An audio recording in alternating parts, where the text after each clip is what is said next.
Good afternoon, everybody. This is Dale Stonick, Safety Director here at Doran. With me today is our Hours of Service Manager, Jason O'Brien. Jason, how are you? Wonderful, Dale. How are you doing? I am doing great. Good to hear. I'd like to thank everyone for joining us this afternoon on our safety call. So let's go ahead and get it started. I'll go over the safety metrics here we have for the company. So CSA scores, we'll start with the ACE BME side. Great news, our unsafe score has gone down 10 percentage points. We're at 51%. I do believe that is the best our unsafe has been in probably a year. So a tremendous job for everyone doing what needs to be done to make sure we're not getting those unsafe violations. I'll talk a little bit more about it later in the meeting here about next month and our opportunities there. Hours of service, as I said last month, our hours of service score had gone up. This month it went down a little bit. We're at 81%. That was a 1% decrease. I know that is going to be a tough score to get work back down, but we're really going to have to concentrate on that. Vehicle maintenance edged up 2 percentage points to 84%. Driver fitness moved down slightly to 49.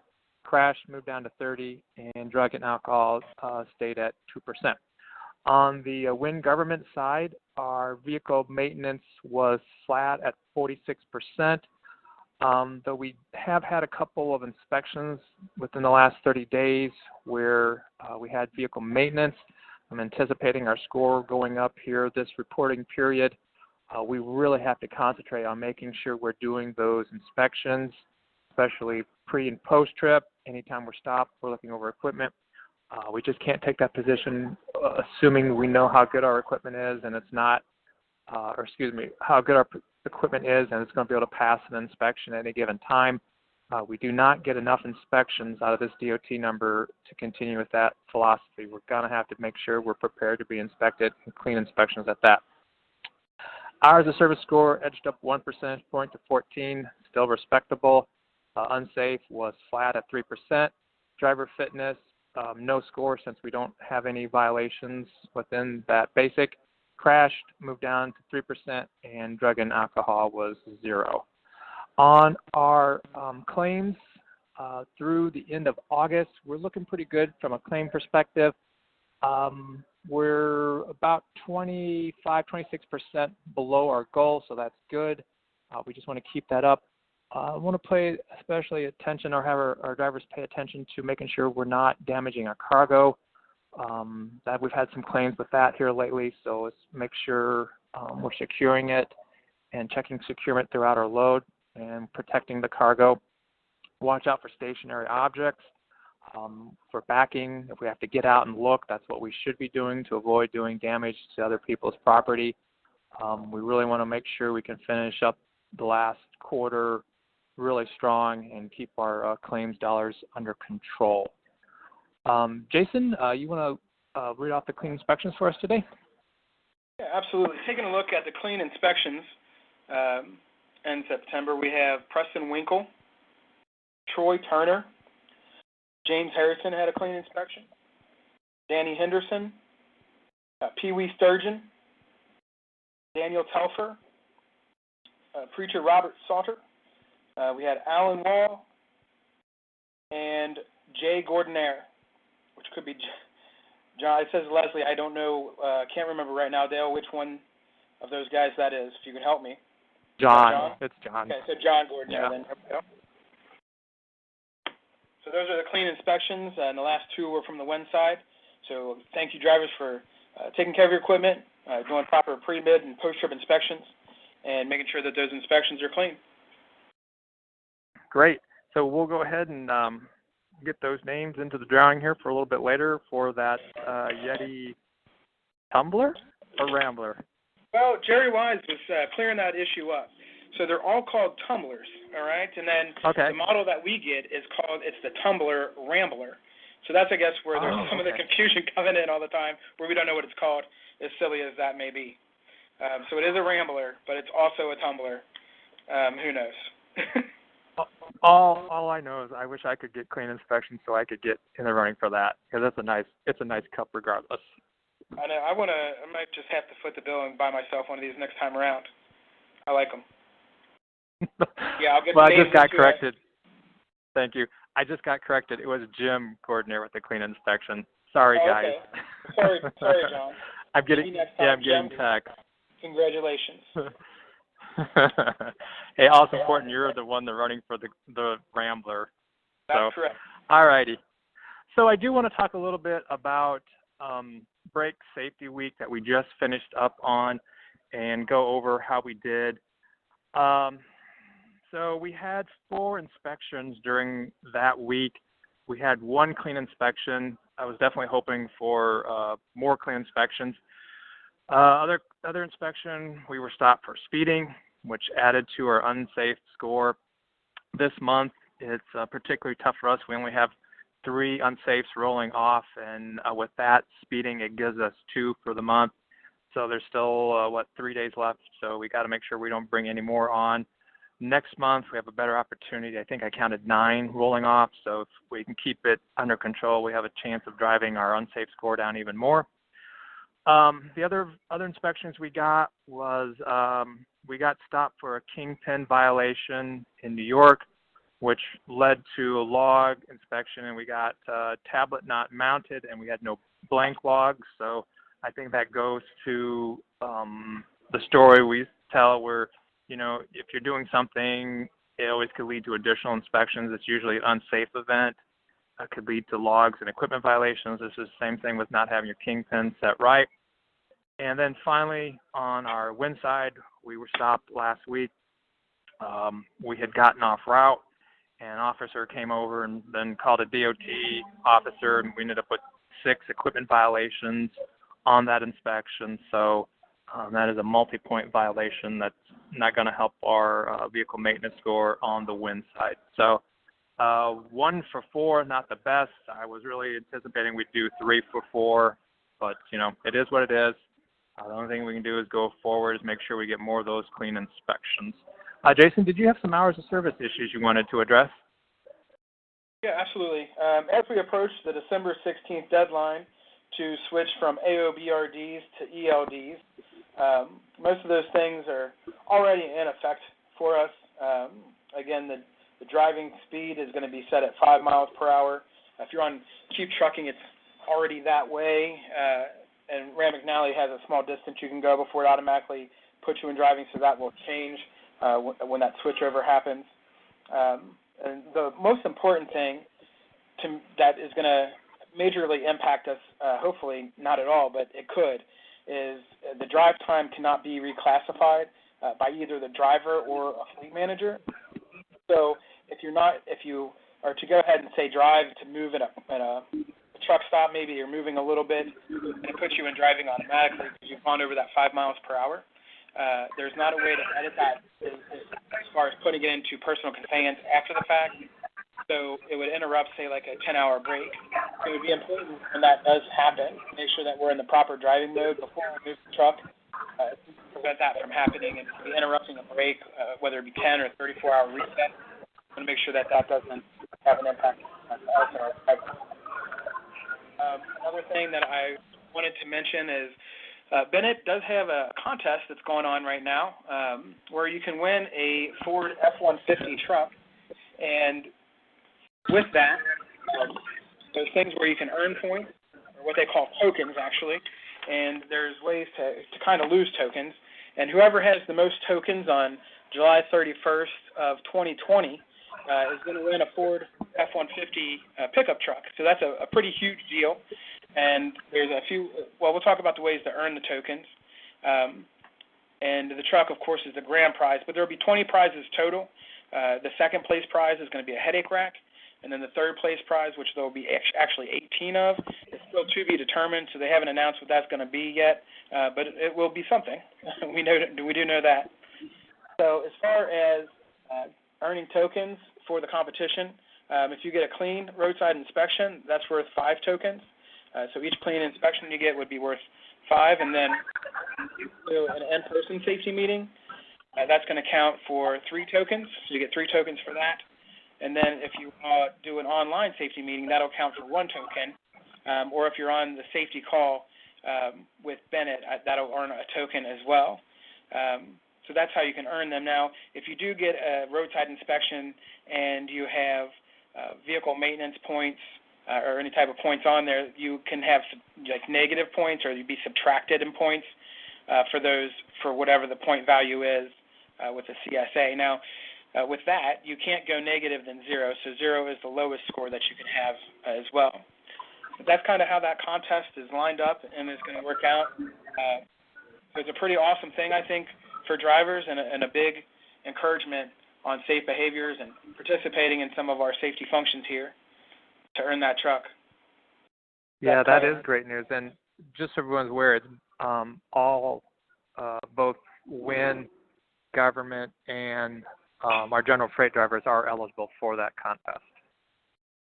That is correct. The only people that are probably on this call that aren't eligible are you and I, Dale. Yeah, I know. That's a disappointment, but I'll live with it. Right. So, I just to clarify a little bit. So, if you get a roadside inspection and you have violations, so each violation has a point attributed to it by the CSA. So those are the points that you would lose if it's 7 tires or 7 points for a bad tire, you'd lose 7 tokens in essence. Right, that's correct. So you definitely, you want to make sure you get the clean inspections. Those are where the points, or the tokens, are at. Do you want to, let's remind everybody, if you have a question or comment, star 3 to get in the queue here. Jason, do you want to go ahead and draw for our Yeti? Yeah, just before I do that, I did just want to mention a couple things with hours of service, especially with another increase there on the WIN side of things. If you guys have any questions on the hours of service or what needs to be in the log, please give me a call. I'm happy to answer any of those questions and make sure that we're doing things the right way to avoid those points. Some of the more popular violations that we get, like it was the ELD not being mounted, so I did just want to make sure that you do have your phone and your tablet or whatever you're using to control the device and the box itself both mounted in the vehicle somewhere. It's something really easy to avoid there. And then we get a lot of form and manner violations where people may not be typing in the bill of lading or the pro number and the shipping documents for each trip. And then if you don't have a bill of lading yet, or maybe you're just empty, make sure that it says empty or NA. You just don't want to leave that space blank. We do get some violations for that as well. So make sure that, for the form and manner, you have all the fields filled out correctly, and then that those devices are mounted. Some of the other things is to make sure that you do have your manual and the quick reference card and outage card and those blank logs. Those are things that we also receive violations for at hours of service. And, of course, all you have to do is have those with you and present them, so very easy to avoid those points. But with all that being said, it is time to give away the cup. So let me go ahead and pull one. It looks like I'm going to pull the third one down here. Well, while you're doing that, I'll just piggyback off of you on the manual. I always mention to our drivers it's always a good place to put it with your permit, so you know where it readily is and you're not searching for it. Well, yeah, and that is good to point out. A lot of times we'll have drivers say, I have it, and when the officer's with them, they can't find it, so they get the violation. And then, of course, as soon as the guy leaves, they're like, oh, yeah, I put it right here, and then they have it. So, definitely make sure you have it with your permits or somewhere you know where it's at for sure. Yeah, you have a limited window. They're not going to give you, hours to look for it. That's right. So, yeah, they're going to say, okay, you can't find it, all right. While we're building anticipation for the drawing, I do want to mention we are at the end of the quarter, so it is a good time to turn in your maintenance reports. You can either submit them manually through the paper form to us, or you can go online to Driver's IG and turn in a tractor and trailer and just auto-submit. That is the preferred way. It auto-fills out the doc. There's less chance of error on that. And then if you have not taken a safety meeting this quarter, please do so. We have a couple days left before the end of the quarter. We've had a really good turnout this year, or turnout this quarter for safety meetings. A little over close to 200 drivers has taken a safety meeting, with the majority of them being in person. So kudos to everyone who's done that. All right, Jason, do we have a winner? We do have a winner, and it is going to be a friend of the show, actually, Robert Salter. His name okay. through here, so that's who our winner is. I did want to say, if you do have any questions or comments, again, dial *3. We do have two callers in the queue out right now, so I don't know if you want to step into that, Dale, or if you have something else you want to go with. Nope.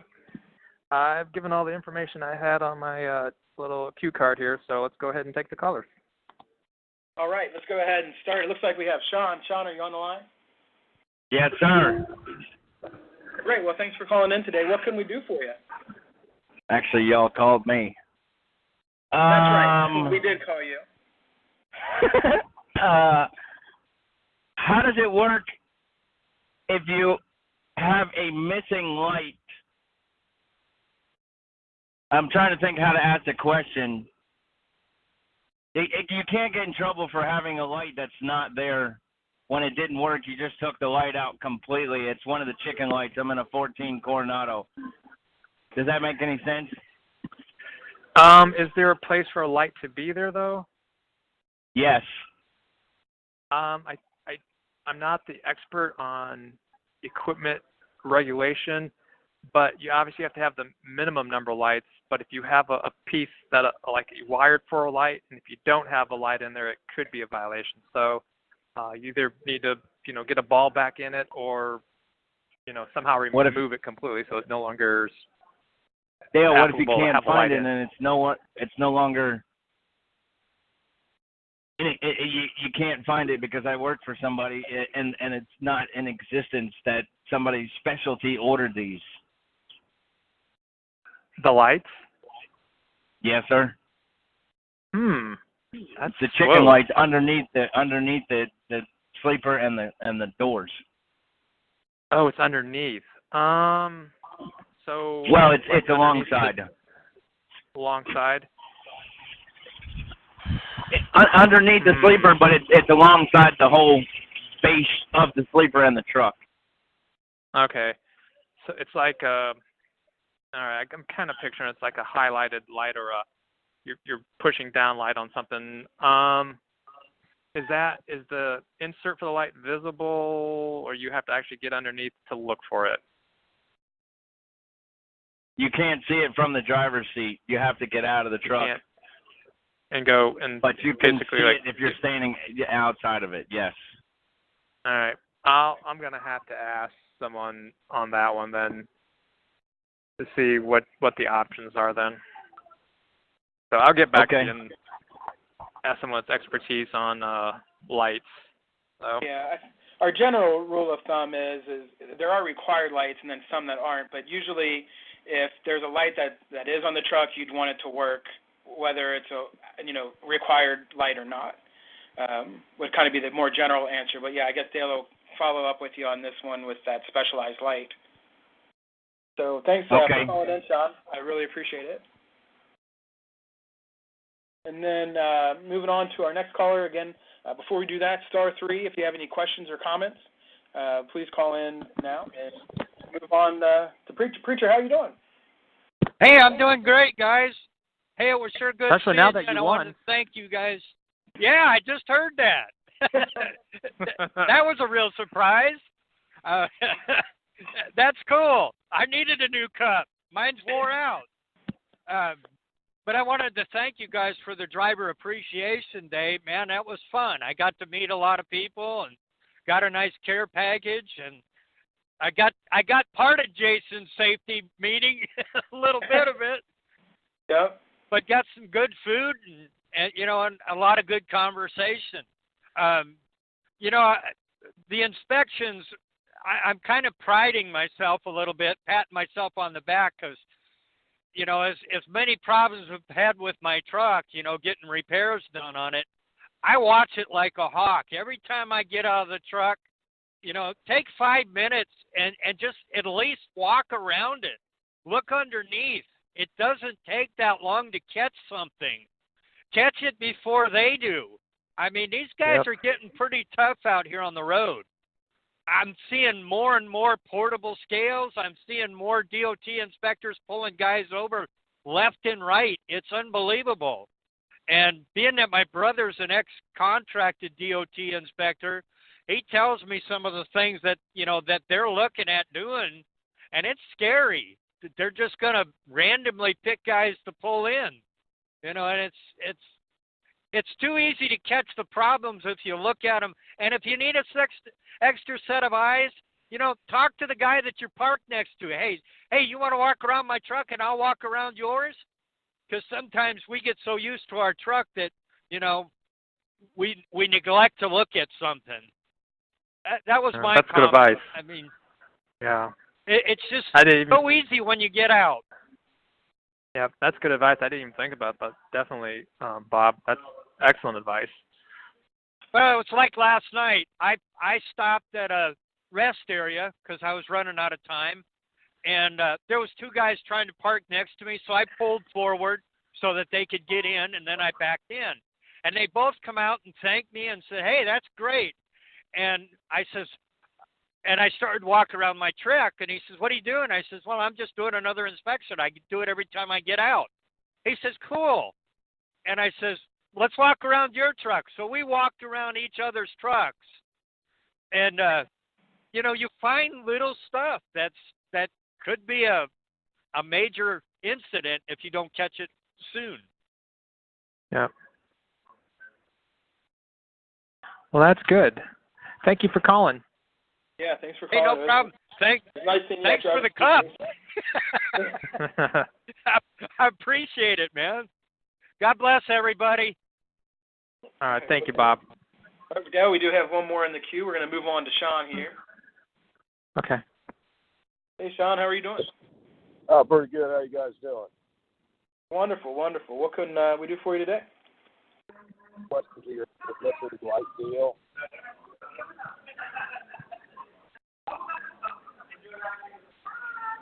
I'm sorry, Sean, are you there?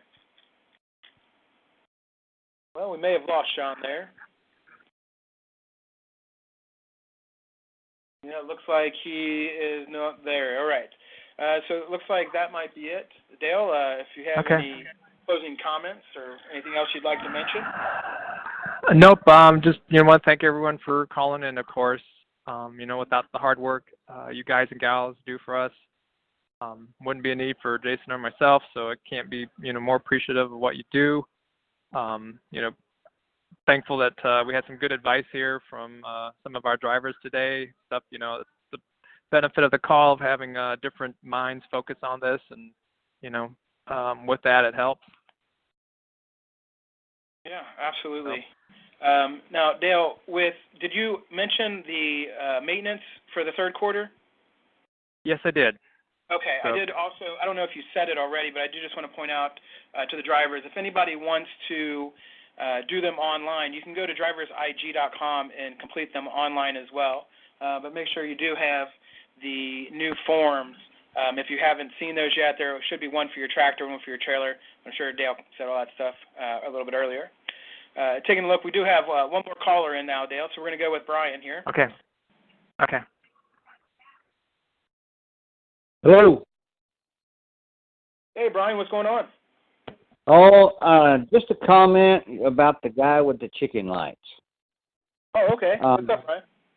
I thought about this about halfway through the meeting, and I had a friend that had the same problem a few years ago, and the DOT says that if you can't replace the lighting, those lights are running along the bottom of the cab as well as the bottom of his sleeper.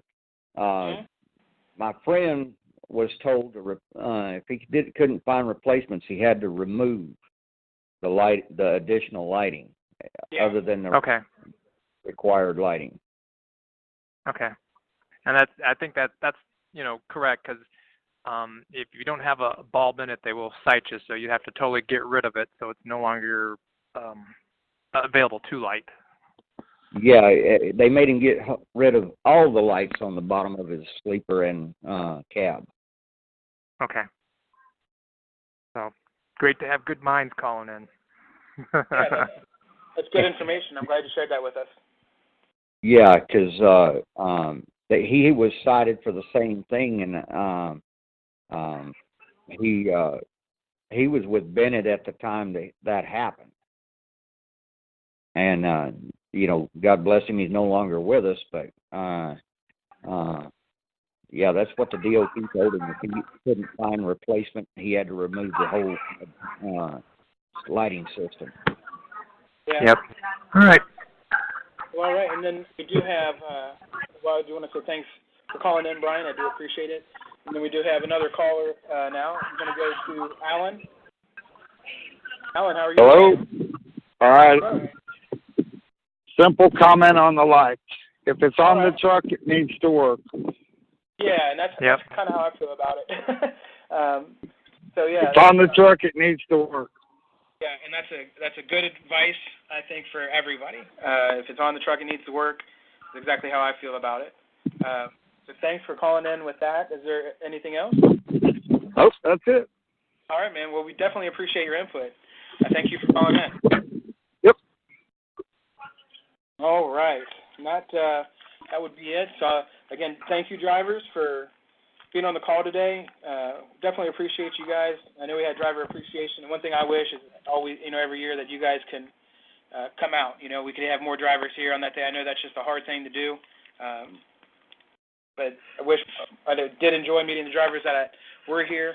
We did have a good time and some quality safety meetings. So thank you guys for all participating on the call today, and have a great day. All right. Thank you. All right, we'll see you. Bye.